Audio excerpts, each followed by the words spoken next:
How to check if a brake booster is working. Welcome to Mercie J, where compassion and craftsmanship come together. I'm Rick Smith. So there's a couple of different kinds of brake boosters. We have ones that are vacuum controlled, and so engine vacuum helps those work. And then there's ones that are hydraulically controlled, and then we also have some electronics that can be involved. But basically what a brake booster does is the amount of effort you have to push on the pedal, it helps you with that, so it makes it just easier to stop your car. If the brake booster fails, you can have a number of different things that can happen. Your pedal might kick back on you. Your pedal might feel really hard.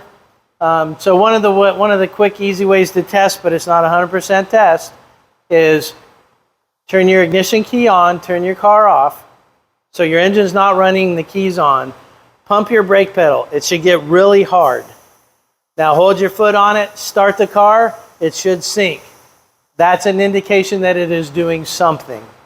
So I hope this has been informational to you, and until next time, safe travels and blessings to you.